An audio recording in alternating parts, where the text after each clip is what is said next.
The chief financial officer for Bed Bath & Beyond died on Friday after falling to his death from a New York City skyscraper, according to police. Gustavo Arnal joined the company in 2020. His death comes just days after a lawsuit alleges his involvement in a so-called, quote, pump and dump scheme. Police found the 52-year-old dead near a building known as the Jenga Tower after they received a 911 call Friday afternoon. Arnal's injuries appear to be from a fall. No additional information has been released. The city's medical examiner's office is investigating. Bed Bath & Beyond confirmed Arnal's death on Sunday, offering condolences and requesting privacy for his family. Arnal sold over 55,000 shares in the company last month, according to Reuters calculations based on SEC filings. The sales amounted to about $1.4 million. Arnal still had about 255,000 shares remaining. On August 23rd, the company, Arnal, and major shareholder Ryan Cohen were sued over allegations of artificially inflating the firm's stock price in a pump and dump scheme. The lawsuit alleges Arnal made misleading statements to investors and sold off his shares at a higher price after the scheme. The class action lawsuit was brought by a group of shareholders who claimed they lost around $1.2 billion. The company did not respond to requests for comment on the lawsuit. The big box chain has recently seen its fortunes falter. Last week, Bed Bath & Beyond said it would close 150 stores, cut jobs, and overhaul its merchandising strategy in an attempt to turn around its money-losing business.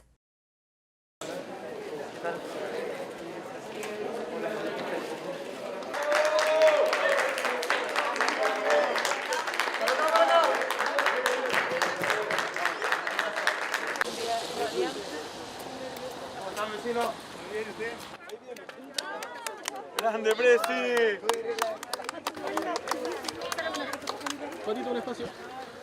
Hola.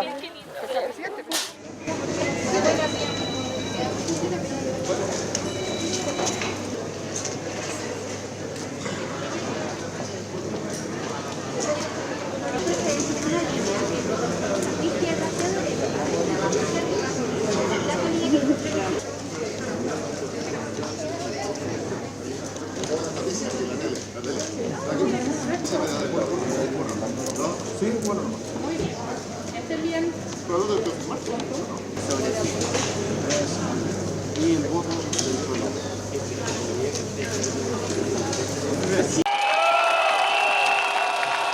Je tomu tak proto, protože si uvědomujeme, že mnoho z vás už vám teď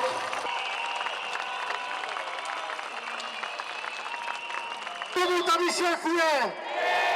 Co chceme? A kdy chceme? Konflikt, který se nás netýká.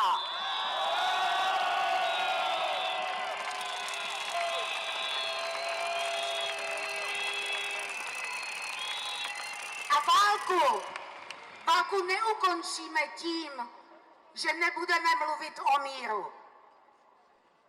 I was only married 1 year and 3 months to Andrei. We were a young couple, very much in love, with a small baby. You know, we were on top of the world. He was chosen to go to the Olympics, which for every athlete, that is the dream, you know. And I was in the room after they were murdered, just a few hours afterwards.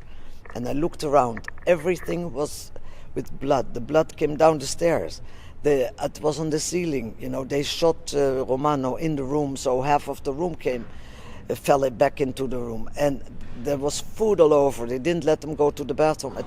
I was standing there and I said to myself, if human beings can do this to each other, when they have so much hatred in their heart, that even at the Olympic Village, the symbol of peace, you know, that they come and murder and torture the 11 people who were not their enemy, who did not have any weapons. They were not soldiers. They were just innocent sport people. And if they can do this, I will never shut up. I will never stop talking about it, only for one reason, so that this will never ever happen again.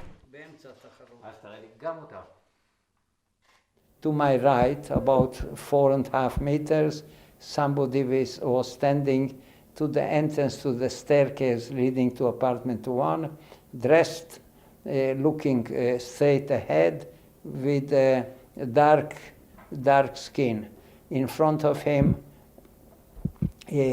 4 guards of the village were standing, among them 2 women. One of them asked him to allow the Red Cross to enter and provide aid to somebody, and he refused. And she still wanted to convince him and said, "You should be humane." And he replied, "The Jews are not humane either." Munich hopefully will be remembered and be as a symbol to try to prevent similar things in the future.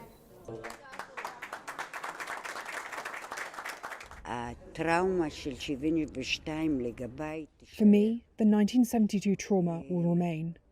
I hope that the world better understands and is ready to do more.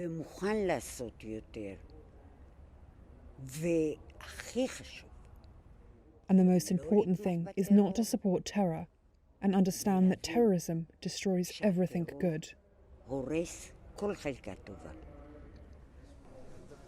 They did not wipe us from the map.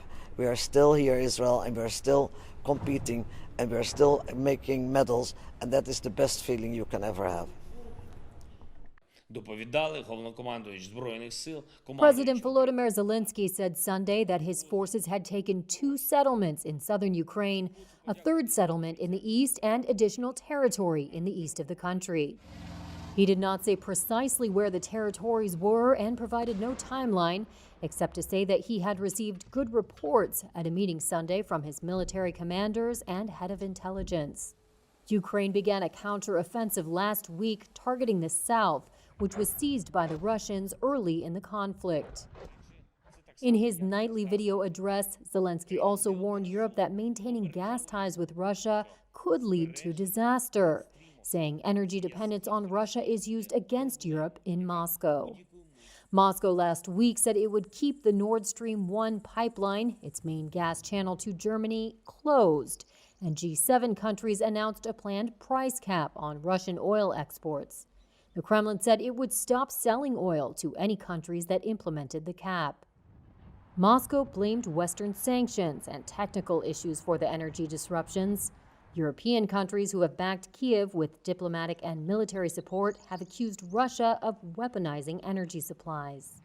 Also on Sunday, the U.S. Embassy in Moscow said Trump appointee John Sullivan has left Russia after finishing his tenure as U.S. ambassador there. A U.S. State Department official said Sullivan had served a typical tour length for U.S. ambassadors to Russia.